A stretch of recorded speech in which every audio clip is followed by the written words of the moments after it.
Welcome back to our YouTube channel, and thanks so much for joining me today. We're going to have some great fun today because I've been following our various subscribers and comments from viewers on our YouTube channel, and there's some great questions there, and I want to do rapid fire answers to those today. So the first question is from @Demons500. He's got an interesting question. Is it legal to give the cop a finger? Well, the short answer to that question is unfortunately, yes, it is. Under freedom of expression, under Section 2 of the Charter, you can do that. You can flip the bird to the cop. But do you really think that's a great idea? I mean, what's the officer going to do? He could retaliate against you. He could maybe give you some tickets if it's an unscrupulous cop, hold you, detain you. It might be a better choice to stay calm, relax, be polite, and deal in a nice, polite interaction with the police than exercising your freedom of expression. The next question we have is from Stephen Gorichnik. He asked, I was pulled over while driving my mom's car. The cop told me they stopped me because I wasn't a female and the vehicle was registered to a woman. Was this a legal stop? Well, the short answer, Stephen, is no, it wasn't a legal stop. The police can pull over you to check for mechanical fitness of your car, whether you're impaired operator, and to license, registration, and insurance. Those are the three reasons they could basically pull you over, or if they grounds to pull you over, like you're weaving on the roadside. So this was a arbitrary detention under Section 9. The question is, can you prove it though? Because it's be his word or her word against yours. But it is an arbitrary detention and they should not have pulled you over for those reasons.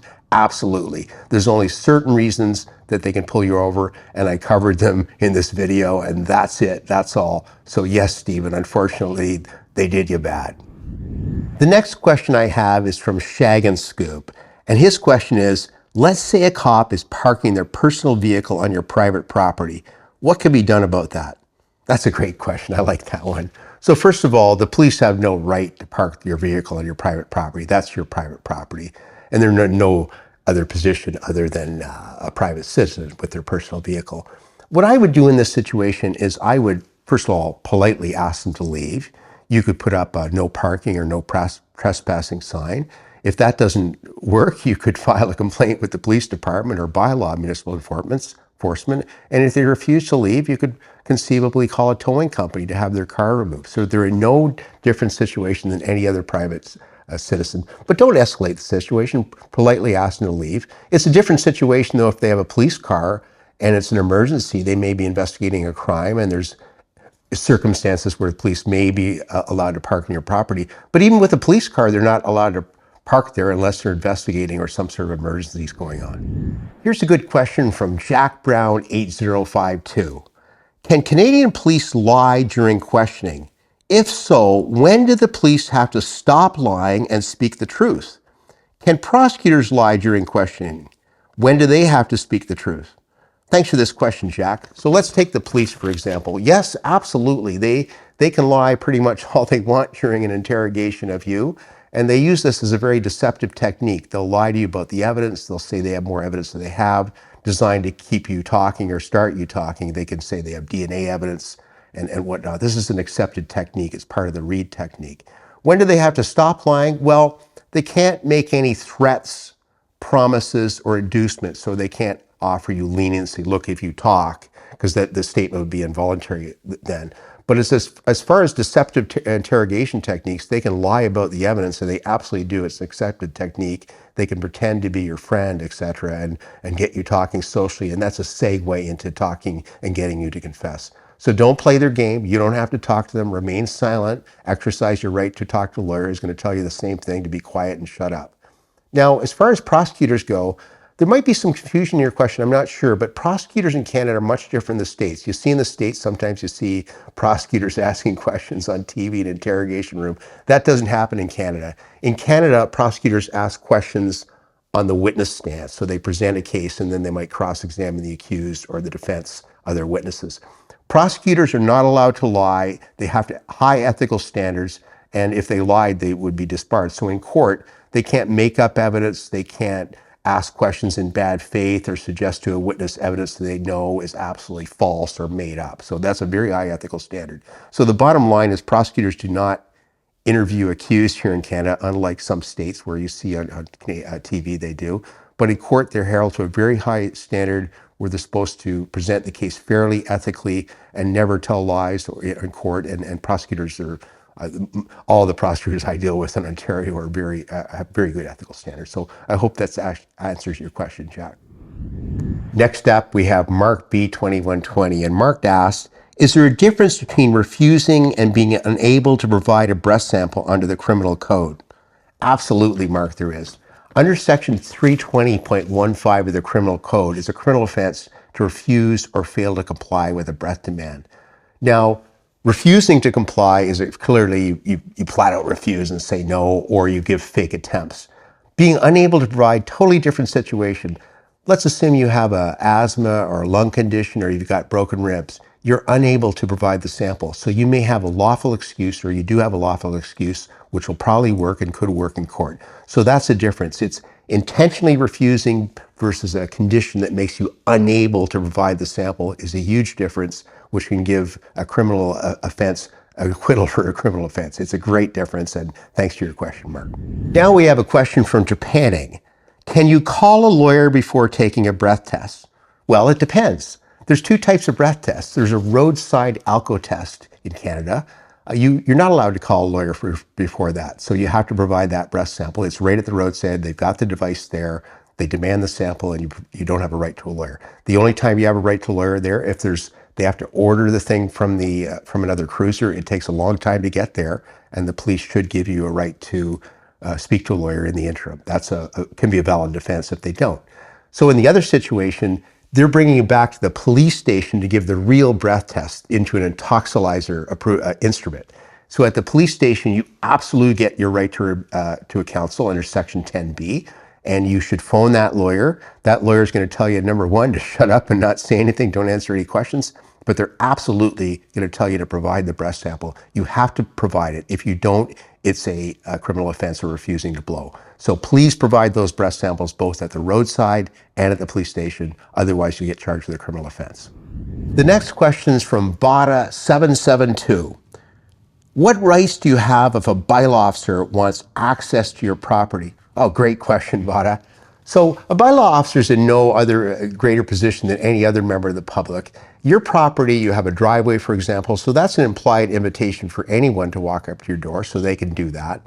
Your lawn, they're not supposed to walk on your lawn. That's private property. You could tell them to get off if you want the lawn, but they might walk on the lawn and you might not even know about it.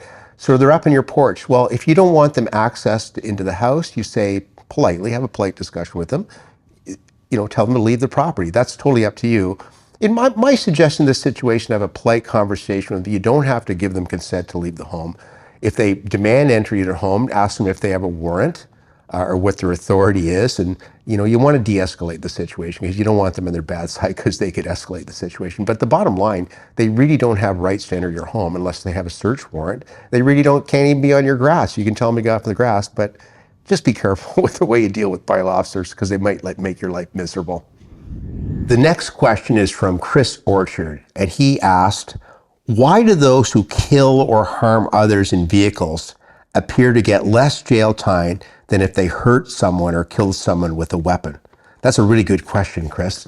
And I think it really comes down to intent. Like, intent means a lot in criminal law. So let's look at the weapon situation. When you intentionally kill or injure someone with a weapon, you have a high moral culpability that you've done something intentionally. When you're in a vehicle, let's say you're an impaired driver or you're dangerous driving or you're careless driving just under the Highway Traffic Act, that high moral intent is not there. What it is reckless, negligent behavior, very bad behavior, of course, but there's not the premeditated element of intent. So we treat the two things differently, and judges will treat those two things differently. But of course, you see, the thing is, and what a lot of people don't realize is sentences have greatly increased in recent years for impaired causing death, dangerous driving causing death, and whatnot, impaired driving causing bodily harm or dangerous driving causing bodily harm. Just for example, I have seen sentences from 5 to 7 years in jail for impaired driving causing bodily harm. The messages are sending a much more deterrent message, that is, the courts are essentially specific and general deterrence. So the gap is narrowing, probably for a good reason, but the bottom line is there's a little bit less moral culpitude on the person, and the intent is not there, but we still treat them very, very seriously, and it's getting harsher. I mean, I expect the sentences, and probably rightfully so, will continue to head upward in Canada in future years for, driving offenses. Now, careless driving is a little bit different on the Highway Traffic Act, much less intent. And even on a careless driving causing death, where momentary inattention causing a death, that person typically does not face a jail term because it's a very low level, momentary, unpremeditated situation where maybe they looked at their cell phone just for a few seconds, for example. Not to excuse that conduct, but it typically doesn't attract a jail term. And if it does, the few cases I've seen of jail terms, very short. The next question is from Jack Meldrum, 5329. He asked, is it still considered my property if I'm renting? Can my landlord override my decisions and allow police access to the property? Absolutely not, Jack. The landlord can't consent for you. It's your private property. You have the rights under Section 8 of the Charter to be free from unreasonable search and seizure.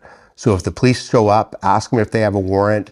You're allowed to say not allow them access to the property. You could consent, but you don't necessarily want to do that. Your police cannot, the landlord cannot override that. The only way the police can get access to your property is if they have a warrant, there's an emergency situation, like a life-threatening situation inside, or it's called exigent circumstances, or a fire, or things like this. So don't consent, and you have your privacy rights under Section 8 to absolutely refuse the police entry. The only other time they could get in is if you've abandoned the property and the landlord's retaken possession. The next question up is from Bill Hayward, who asks, how long can the police interrogate you if you remain silent? Great question, Bill. I'll tell you, the police could go on for hours. That's the key. If it's a serious charge, they could use techniques such as the Reed technique, try and get you talking, etc., and go on for hours. In this situation, I advise a client to every few minutes just say, look, I'm saying nothing, or look, I'm exercising my right to remain silent. It's very important to talk to a lawyer before the interview as well. They'll give you that right to call a lawyer under Section 10B of the Charter, and that lawyer is going to tell you to shut up and say nothing.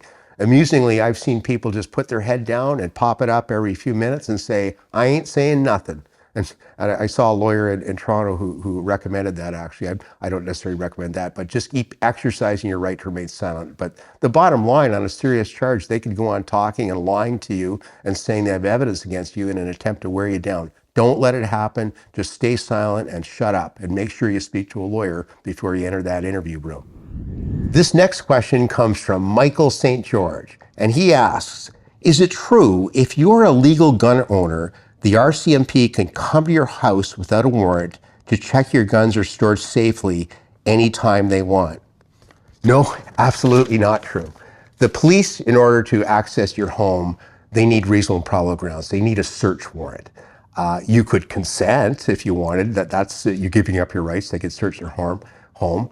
Or if there's an emergency situation, they have reasonable probable grounds to believe someone's getting hurt in their home, or there's a life-threatening situation or emergency. Those are the only three circumstances they can enter your home. So if the police show up at your home, a firearms officer asking you to check your weapons, you can say no. Once you give up that right, then you've given up your rights under the Charter. So you should not consent if you don't want them to, and ask if they have a warrant. So there's your answer, Michael St. George, to a very incisive question. Now from Pentarax 2, we have this incisive question. If you're put on the stand at your own trial and asked point blank, did you do it? And you did, are you allowed to invoke any sections or clauses to avoid saying yes? Great question. The short answer to that is no, you can't.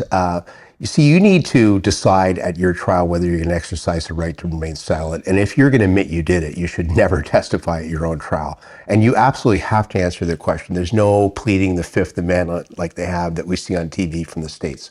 So that's very important. So you need to talk this over with your lawyer. You may be able to create a reasonable doubt without you testifying, but certainly if the answer to that question, and you're under oath to testify truthfully, if the answer to that question is you're going to admit you did it, there's no use taking the witness stand because you've just convicted yourself. So that's the bottom line on this particular case. We have no Fifth Amendment in Canada, but clearly many criminal trials are run by just trying to create a reasonable doubt. And in many criminal trials, the accused never testifies. And his lawyer may even know they're guilty, but the lawyer's allowed to test the Crown's case. For example, identity case where the identification witnesses are very weak. The lawyer's allowed to test that case. And that's our right in a democratic society, that everyone gets a right to a trial and for the Crown to prove the case beyond a reasonable doubt, and the burden of proof on the Crown. But the short answer to the question is, you probably shouldn't take the witness stand if you're going to admit that you did the crime, but you're sworn to tell the truth. There's no protection for that.